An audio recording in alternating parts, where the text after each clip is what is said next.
Hello there, you are watching and listening to the Jam Experience, a little experiment in humor and humanity, because the junk of the world could use a lot more sweet jam and less hot-ass garbage. I am your host, storyteller, and broadcaster, Christopher Albert de la Roa. Go ahead and roll the R's if you're feeling a little spicy. Roa. Here on the Jam Experience, we celebrate art, culture, and conversations by uplifting the journeys of artists, entrepreneurs, activists, and humanitarians, people who do some great, meaningful work, and in my opinion, look great doing it. If you know me, then you know I love getting to know someone new or getting to know something new about someone I thought I knew through unfiltered dialogue, curiosity, and just enough fun for them and for you that you don't go running away from boredom. I mean, it is so embarrassing when someone I'm interviewing takes a phone call mid-question. The number you dialed is not a working number. Please check the number and dial again. I do believe in uplifting great work, and by doing so, I spend a lot of time deep diving into other people's business. So watch what you put out on the Beyonce's internet, guys. I'm gonna find it. But I do also love exploring ideas, stories, and topics that shape our world. Joining me today, by the way, for some light commentary and conversation, no stranger to the Jam Experience. Why he comes back is beyond me. He's a fun and gifted producer whose own show, Life and Whatever Else, covers everything from politics, health, business, and entertainment through the very specific lens of sports. Why? Because he is an aficionado of sports, and I need a teleprompter. Yeah. He has even worked in the sports department for the WABC-TV, which is Disney, y'all. So mind your business, he is legit. Please help me welcome my very special guest, fellow producer, broadcaster, host, and sports commentator, Eric Rivera. Hello, Eric. What's up, Chris? How are you? Why are you yelling? You're right here. I'm sorry. I didn't even think I was yelling. I just thought I was talking in normal voice, but I'm doing well. Glad to be back. Looking forward to today's show. Yeah. I enjoy every time I come on here, so. Thank you. Speaking of today, it's the new year, and I just want to say this episode of the Jam Experience was generously recorded here at no cost at PNT Knitwear, a fabulous bookstore with a gorgeous podcast studio and cafe nestled in Manhattan's Lower East Side, Loisaida. For more information, you can visit ptknitwear.com. Let's get into the junk of the world, shall we? Let's go. There's a lot to cover. A lot of junk out there. There's a lot of junk out there. According to Finance Yahoo, I like to read. That's good. That's a good thing. I like to get my news sources in, I hope, reputable places. Former NBA player Sebastian Telfair, you know who that is, I'm assuming, because I don't, says he's back in the projects, referring to the public housing in Coney Island where he grew up, right around where I used to grow up. After making roughly $19 million across 10 years in the league. Now, this isn't just basketball money, right? Yeah. You make endorsement deals, you know, like you can be the face of a shoe, you can be the face of a soft drink.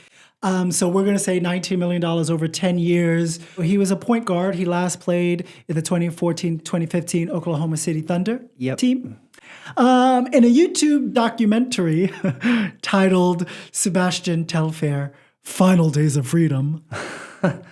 By the way, I wanted to like chuckle at YouTube documentary, and I realized, wait, I do YouTube documentaries. Yeah. There's sometimes where you like want to laugh at things and you're like, wait a second, that's exactly what I'm doing, so maybe I shouldn't laugh. That's not a good idea, but you know, it is what it is.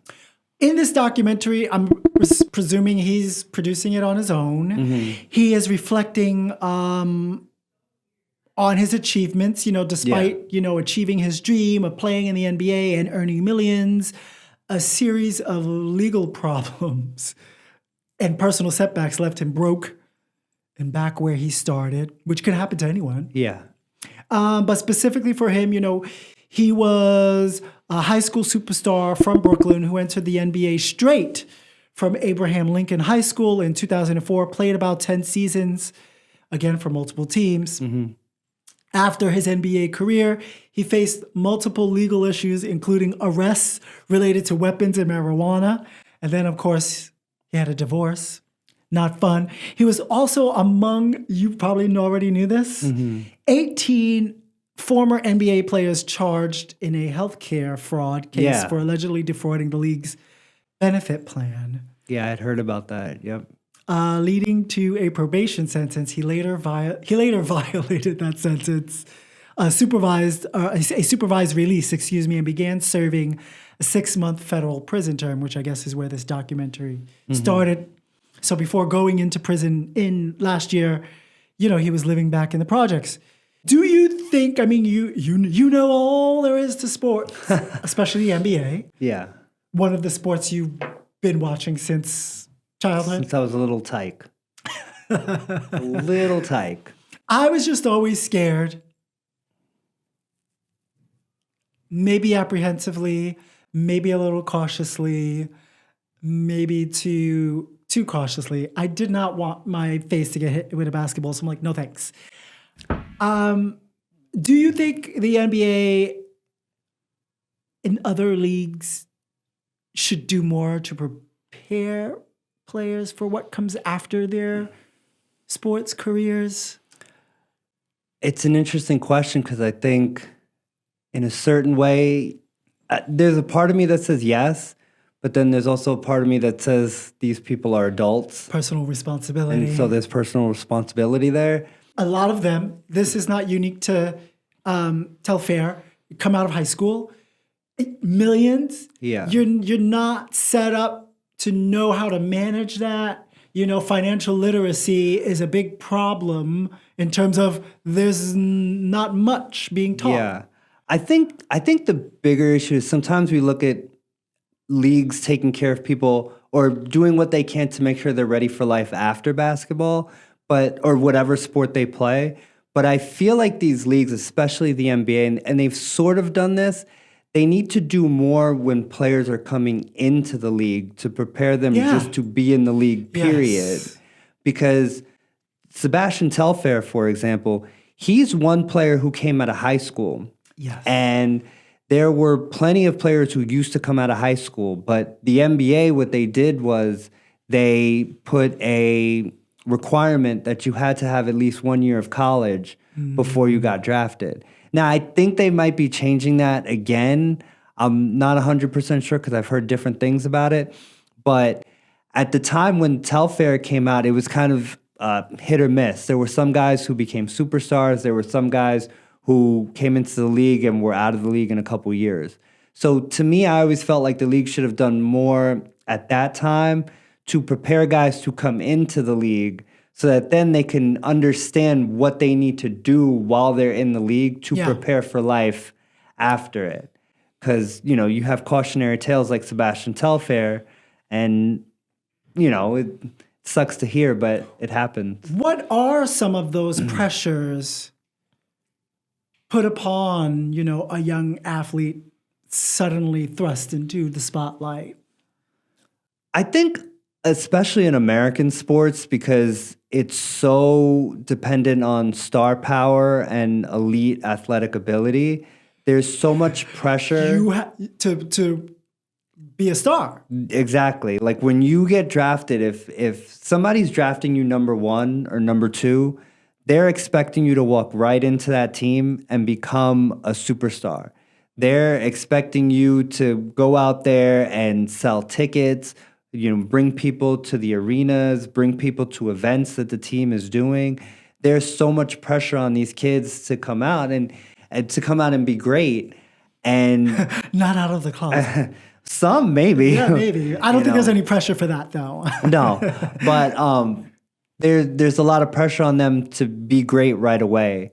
Yes. And it's not always the case with everybody. Some are great right away. Some take a couple years.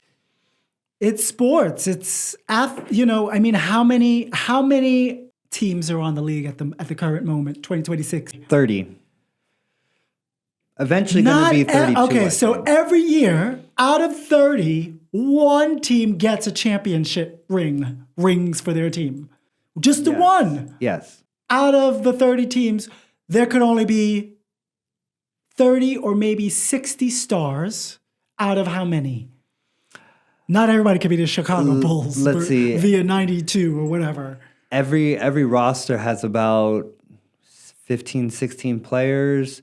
And out of those 15 players, how many are like, you're a standout? Probably the top 2 or 3 on every roster. What are the main standout roles, so to speak, on the court? Basically, the guys who score the most points.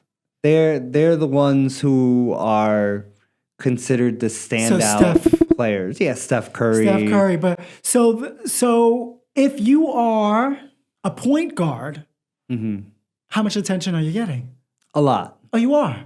Because you're blocking the other team. You're mainly. If you're the point guard, you're playing defense. If you're the point guard, am I getting that right? To a certain degree. Oh, okay. If you're Back to my business. If you're the point guard, you are kind of the on-court captain. You may not necessarily, not in every case are you the star of the team, but you're the guy that when the team needs organization and structure and they need kind of guidance on the court, you're the guy that they always look to. So the point guard is like the most important person on the court. They may, like I say, they may not always be the biggest star, the flashiest player, but they are very important. Like Sebastian Telfair, that was his position. So he had a lot of responsibility on him during his playing days. Yeah. I see this on camera and it says read, and I want everyone to read. But read what? Don't read me, bitch. Read good books. Good books. Read good. Read good. You covered it and it just said read good. We're going to leave this there. So if you're watching this and it suddenly appears, while we're on the subject, Business Insider had an article called 10 Ways Sports Stars Go From Riches to Rags. Interesting. Which apparently is an easy thing to do, right? I mean, again, anyone. It can happen to anyone. But if you're dealing with millions, the article highlights common ways professional athletes lose their money after earning huge paychecks, right? So some of them have bad investments. They put cash into risky ventures with, again, little financial expertise or literacy. So I'll do that. And it's the opposite, right? It's not like a brand coming to you, let's partner. It's you maybe being accosted by an unknown entity that isn't Nike, Sometimes it's even family. Invest in my restaurant. Exactly. So, yep. Ponzi schemes and scams apparently is big. Athletes can be targeted. They are targeted, right? Yep.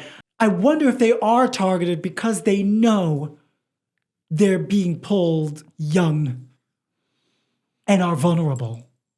Probably. I would probably guess that because, the lifespan of a major athlete, you're going to retire in your mid to late 30s. Yeah. That's still relatively young on the grand scheme of things. And it is smart to want to invest in things during. Yeah. But you still have to do it smart. You have to do it smartly. Make sure the people you're working with are credible people. And read good books. Exactly. Read good. So read good. Oh, that's going to be Melania's next venture to the world. Lord. Read good. Read good. A lot of athletes, we see this all the time with anyone who makes money, paying too much for a lifestyle they can't afford and they run into debt. They're maintaining expensive homes, cars, entourages. Yes. It's funny you bring that up because I was... Caviar, champagne. I was reading about Floyd Mayweather. Yes. And how... Yeah. Mm-hmm. Oh, are we going to get we to... might. But go ahead. Because I was just reading about him and how even after retirement, he's not making the same money. Conversely, And, I don't know if it had to do with divorce and even other things and bad investments and even gambling. Mike Tyson also filed for bankruptcy. But apparently now he's built a little fortune again. Yeah. Since, again, divorce, child support costs, costly settlements, drain wealth, which happened to Sebastian, one of the things anyway. Business failures, I think that goes with the bad investments. Poor planning for life after sports. Many retire without a strategy, apparently, for long-term finance. Maybe you can do a podcast and There are a lot of athletes getting into that now. yeah, but not everybody could be Amy Poehler. Yeah, not Amy Poehler's every... podcast, by the way. I see, Good Hang is fabulous. I see clips of her podcast, Oh, and watch it. I always laugh. Yeah, So yeah. maybe I should start listening to it. And Reliving Single, by the way, is fabulous. Okay. So yes, examples of athletes who have lost their fortunes. Antoine Walker from the NBA, he earned roughly $108 million, but went bankrupt due to gambling losses. Gambling, yeah. And of course, I think you mentioned the supporting family and friends. You guys, MC Hammer did it, so we don't have to.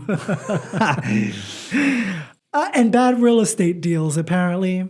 Allen Iverson, also an NBA player, made over $200 million over the course of his career, but faced financial trouble due to lavish spending, supporting large entourages, and something about a trust fund. I have no idea what that means. I'd have to look that up.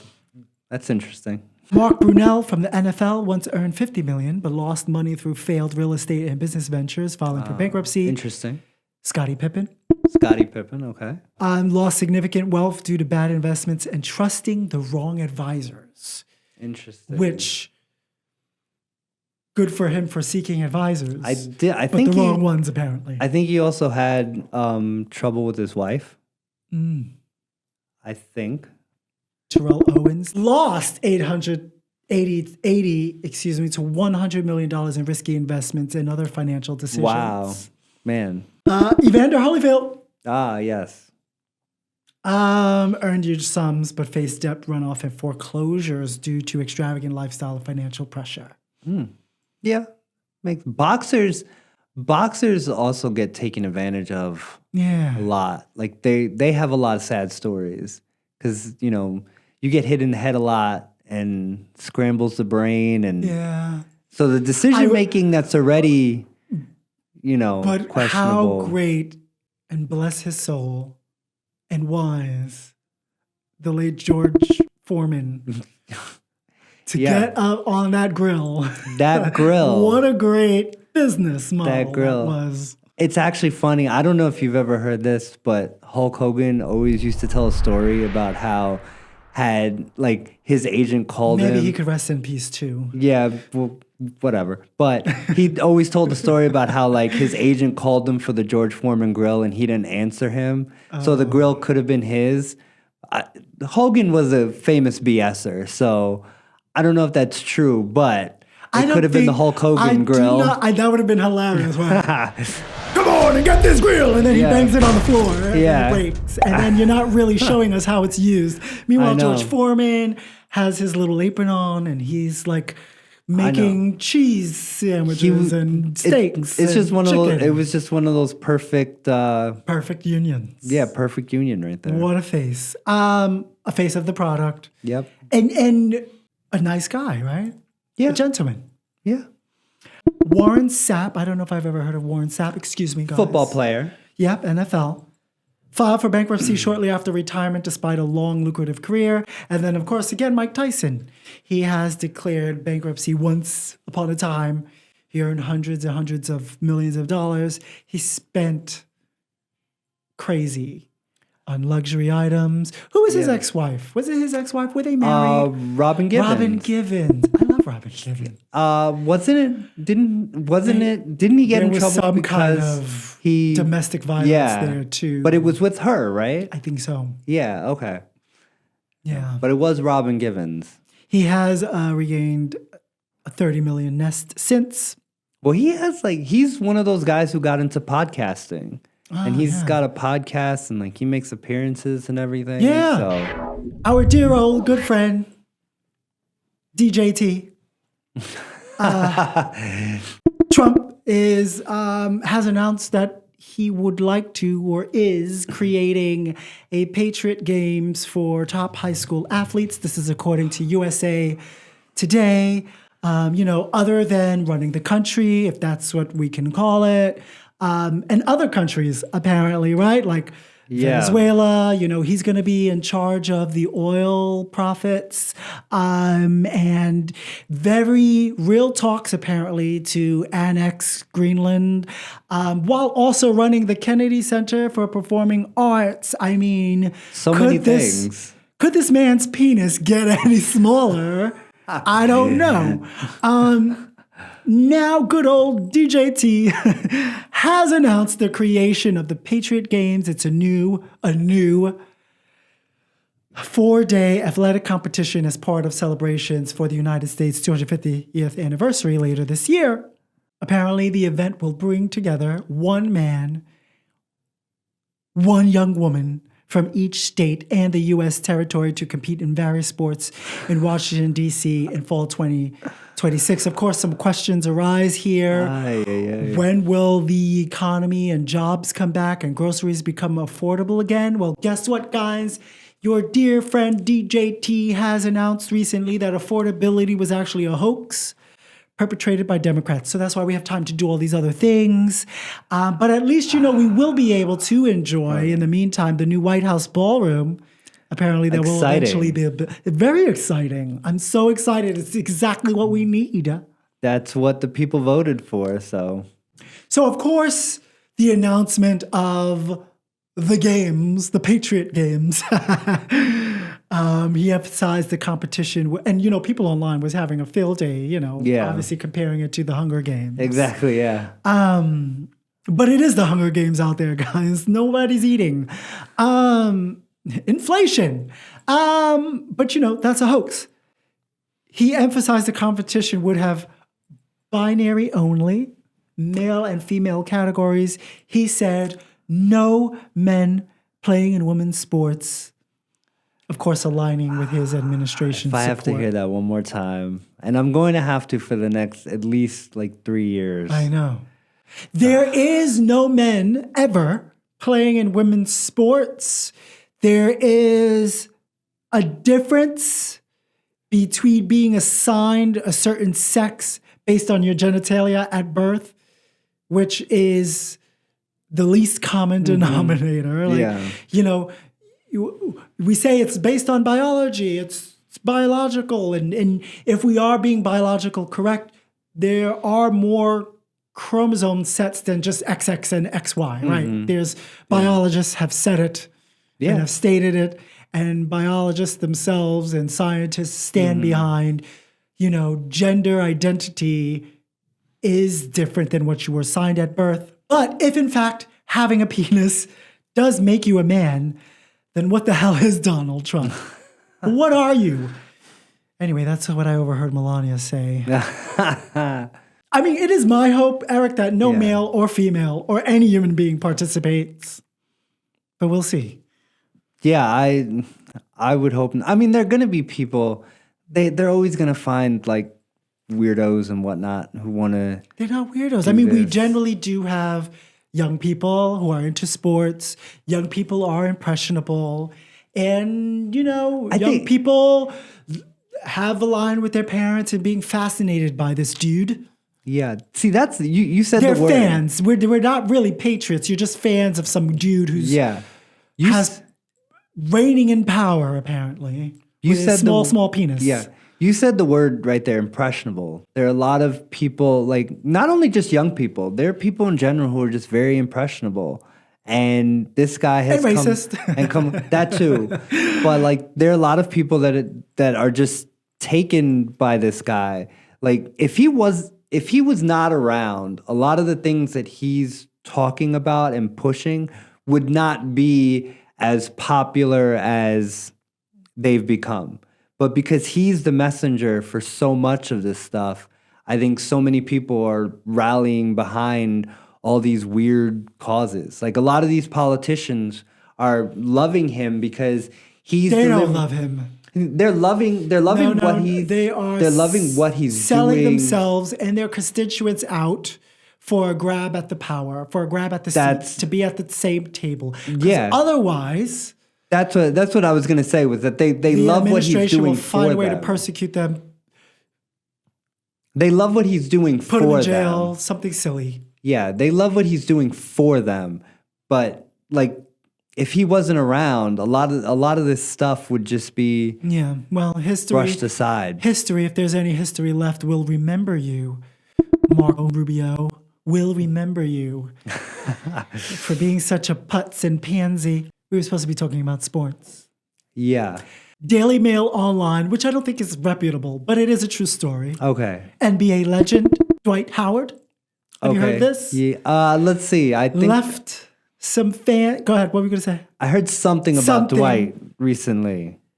He left some fans a little confused and split about claiming on his Twitters or the X's that Trump should introduce mandatory military service. Yeah, this is exactly what I heard. First of all, I would like to celebrate a little bit of Dwight because he's a fellow Sag. He was born December. Let's put out his government since he's going to make some proclamations like this. Yeah. Dwight David Howard II was born December 8th, 1985. He, American former professional basketball player. He was nicknamed Superman for his athletic prowess.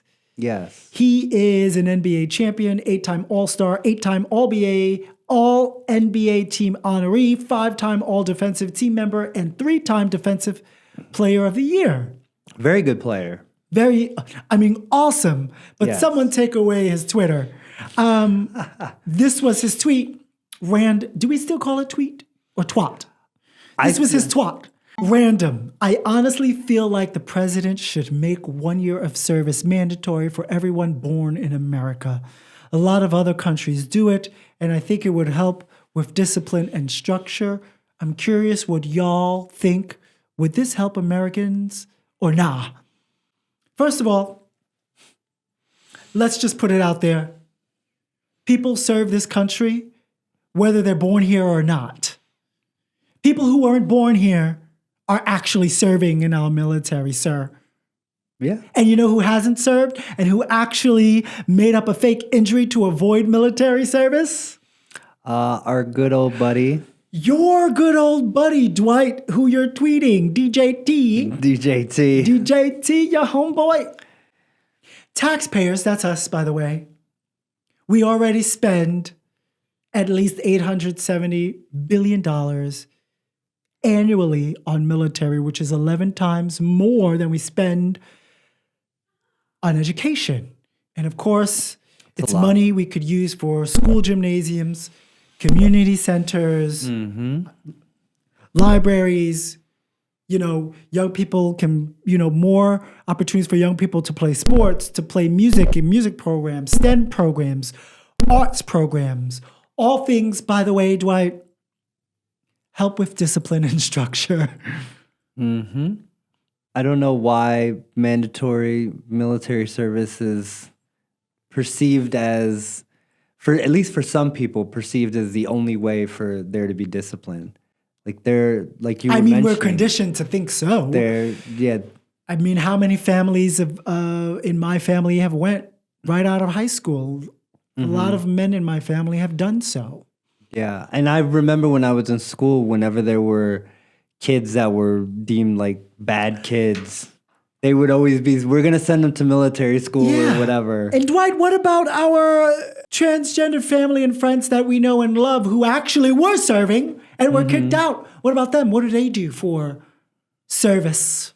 People don't know. They just like talking. They don't think about all these things that are real life things. They just like to say things. So, but I remember I saw that and and I saw a lot of the comments and people were like, all right, well, I'm not sending my kids to, do mandatory service. Like, that's stupid. Well, Dwight David Howard II, great NBA player of the past. Of the past, yes. Not so great twatter. But I would like to know, because you've never served, what is it that helped you find discipline and structure?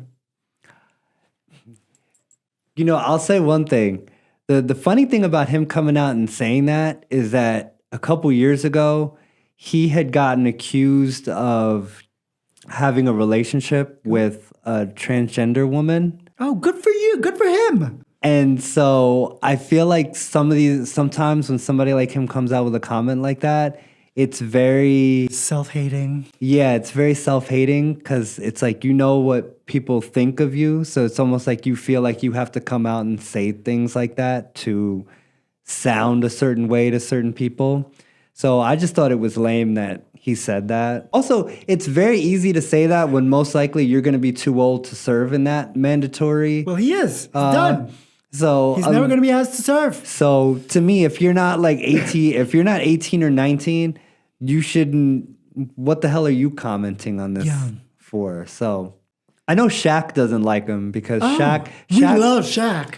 So if Shaq doesn't like him, Shaq feels like he stole his Superman name. Oh. So.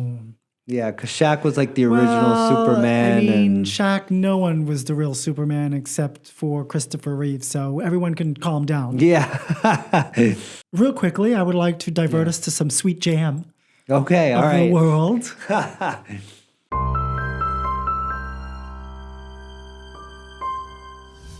Thank you so much for joining me, by the way. Anytime. I love coming on here. It's fun. You don't have to patronize me, Eric. Basketballnetwork.net. I mean, they sound like they know what they're talking about basketball. Had an article. Dennis Rodman said he would have been out and proud if he were gay, right? Former NBA star Dennis Rodman, number 91 power forward for the Chicago Bulls, and however many other teams he was on. Renowned for his defensive and rebounding abilities, he's a two-time NBA All-Star and 5 NBA championship holder. He said that if he had discovered that he was gay during the time that he was playing, he would have come out and would have been out and proud. He believed his performance on court was really all that mattered. Yeah. I mean, nothing else should have mattered anyway. He said, if you can play, you can play. And he doubts that if he were to come out as gay, the NBA would have kicked him out. He says he's never had any issues befriending gay people. He's obviously had a history. The article says unconventional behavior. I'm going to call it, he was just queer. He's a queer dude. Yeah. Queer doesn't make you... Unconventional. Well, I guess maybe he was unconventional. It's unconventional but to people who don't... He was a superstar. Yeah. He wasn't really a superstar. He was was he was a rock star. You know what it was? He was a rock star. He was like a basketball celebrity almost because he wasn't a superstar player. He did good things that were really good, but he was more known for a lot of the stuff that he did off the court. Like that's rock what star status. Yeah, that's what took him to. So you can be provocative, for sure. That's who he was, in and out, right? His hair was always colored. Yeah. He had lipstick and nail polish, and now all the dudes are wearing it. Yeah. I don't even wear nail polish. I think players, now that we're talking about Dennis Rodman, like I don't want to venture too far off, but I feel like players now are kind of boring because we don't get any Dennis Rodman types anymore. So this is what I want to pivot to, right? Because obviously Dennis Rodman, Carmen Electra, man, fucking rock star, like Prince. Yeah. Prince wore heels. Fuck you. Yeah. And lace. Mm-hmm. And he still had Carmen Electras and vanities in his bed. Yeah. Just like Dennis Rodman, right? Mm-hmm. And apparently, through the obviously stories of, bless his soul, Charlie Murphy, and of course, having his experience, Prince also played basketball really well in heels. Yeah. But this is Dennis Rodman's point, right? Like, he's a little like criticizing the stereotype of what it is not just to be a man, but to be a gay man, right? Just because you don't fit the athlete macho image, people unfairly judge you for being something. They want to label you separately from your athletic ability. Yeah. Yeah, it's an unfortunate part of athletics in general that people feel like you have to look and act a certain way to be an athlete, and Yeah. it's stupid.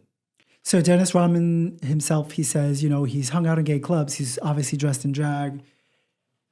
He felt accepted by the LGBTQ community. But growing up, when he was younger, he spent a lot of times with his sisters and always felt insecure around boys. Probably, he was probably bullied, right? Those experiences of him being so open-minded and having different types of people in his life has influenced his views on identity and self-expression, which is what we were talking about earlier, which is different than your genitals. Yeah. Which is different than your birth certificate. Quick question, what is a power forward?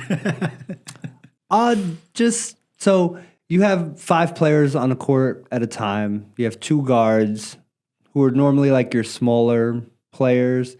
Then you have the center, who's your tallest player. Then you have 2 forwards, which are various heights. Power forward is normally just a stronger player. I'll simplify it like that. Because He is a big guy. He is a big guy. Yeah, we've kind of put it like this. Power forwards are guys who defend and get rebounds. Earlier we talked about pressures. What are the expectations now, or generally historically, of NBA players in terms of, are they expected to have like a certain swag or masculinity? Yeah, they definitely are. They're supposed to talk a certain way, act a certain way. I think, actually, if you look at the New York Knicks, there's a player on the Knicks right now, Karl Anthony Towns, who gets a lot of flack for his exaggerated reactions on fouls and stuff like that. Like, he'll kind of scream, and it'll like He's people being vulnerable. Yeah, and people joke Don't around. you play good games when you're being vulnerable? Is he a good player? He's a good player, yeah. But people some people will joke with it. Other people will actually be like, "Oh, this guy's kind of gay or whatever." But he'll have like these exaggerated reactions and stuff like that. And like I said, we don't get a lot of Dennis Rodman types. So there's really nothing that really makes any player stand out. So it's almost like people really nitpick now at players. Like, if you don't speak a certain way, if your voice isn't deep, if you act a certain way or whatever, or talk a certain way, it's like you're gonna get criticized. And it's like, I don't know, it's just silly. And they always expect you also to have, a ton of women around you and whatnot. So right. And speaking of what we expect to see, right, in terms of like self-expression. Yeah. Is there not a lot of, or is it just a baseball thing with the ass slapping? Or is that just in the NFL? Or is it all of them? It's a sports thing. I don't know. Like, I don't. No one says anything about that. Yeah, it's so weird. There's nothing wrong with it. People don't really. I mean, an ass slap that. reminds me of a punch in the arm, right? Yeah, like I've never. It's what's actually funny is that I watch a lot of sports and I see a lot of athletes like slap each other's asses, and like I've never thought anything of it. But when I've played sports at all, like I've never thought about doing it. That's such a weird thing that became a trend. I don't know how it started, but so much of sports and like manly culture or whatever is very gay. When you think about it, it's like the way that they act. It's like there was a hockey player that was talking about doing stuff in the shower or whatever with their genitals and whatnot. And I'm like, that's weird. But then you're gonna go out. Is it weird? It's weird. It's weird. Have you not played with your genitals in the shower before, Eric? He pleads the fifth. No, I wanted to be careful with my words there. But it's like You mean the place was weird? No. What the players do, you would think that's something that gay people would do. Like you say that again. What would gay people do? Like you would think. Yeah, be careful because now you're stereotyping. No. The way. No. I didn't mean it like that. I meant like players. Players would sit there. That part out. Like players would do things, and they would talk about, oh yeah, like we would slap each other's asses, and we would like do like manginas in the locker room or whatever. What is manginas in the locker room? Tucking, basically. Oh, tucking. Yeah. So they would like that hurts. Yeah, but like they would all say that stuff, and it's like if you're gonna sit there and talk about people who are gay, you would think that that's stuff that gay people would be doing in the locker room, like based on other people's definition of it. Gay people are not doing that in the locker room. I can tell you that. Exactly. So because of being ostracized as it is, right? No gay person is looking for any negative attention. Exactly. And if they are receiving negative attention, it's because someone is uncomfortable with them just being themselves. Yeah. However, you are an athlete. We've called your craft of being an athlete, you're playing professionally, but it is your job to still have an open mind like a child would, right? Mm-hmm. You have to have fun. Yeah. You have to have fun out there. Like that's what people enjoy when they watch you and enjoy the game and be yourself. And I think, and then you have camaraderie with your teammates. There's nothing gay about any of that, right? And I think it's fun to, and when you think about those things, it's childlike. Yeah. Yeah. It is childlike. It really is. So when people take it too seriously, it gets stupid. Yeah. So, I mean, we haven't even talked about the whole watering yourself down with Gatorade. Yeah. Or champagne after a good big win. Yeah. You know, I mean, right now, if I was to take my sparkling water and pour it all over you, that's a little homoerotic. Yeah. I don't know if you've ever seen this meme, but Chris Bosh, who was on the Miami Heat, they won a championship one year, and he took like champagne and he was like pouring it on himself. Oh yeah. So they did face shots. So he did that, and like they would always put like the Brazzers logo in the corner of a picture of him or something. The Brazzers logo? And like, oh, you don't know what Brazzers is? I have no idea. Oh. You are gay then. It's an adult entertainment site that's very popular. For gay men? No, for straight men. But they put it like he was the woman that was that's the reference, is that he was the woman that was being, you know. I feel like putting a logo for a straight porn company on a person means the person who put that logo on that person's face is the one who would like to see more men getting their face splashed in my porn. Yeah. Anyway, the Human Rights Campaign does a lot to protect LGBTQ plus rights, and you can help them do so by donating now.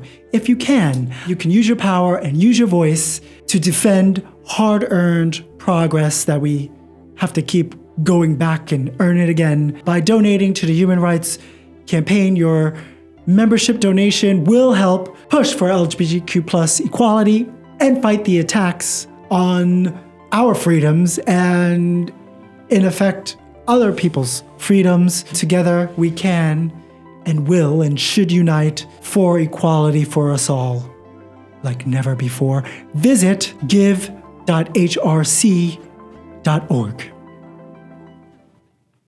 And we could find all about you, Eric. Just look up Life and whatever else, and you'll find me. I'm on Instagram, YouTube. You'll find my stuff there, so you can go there and look me Anything up. special you're working on? Nothing special, but since it is the new year, I'm gonna be back in the studio, so right. I'll be back posting episodes. So just look out for when I post them. All right, thank you. And thank you all so very much for tuning in. For everything I do, you can go to junkajam.com. It's my little experiment in humor, humanity, and joy, because the junk of the world could use a lot more sweet jam. Thank you.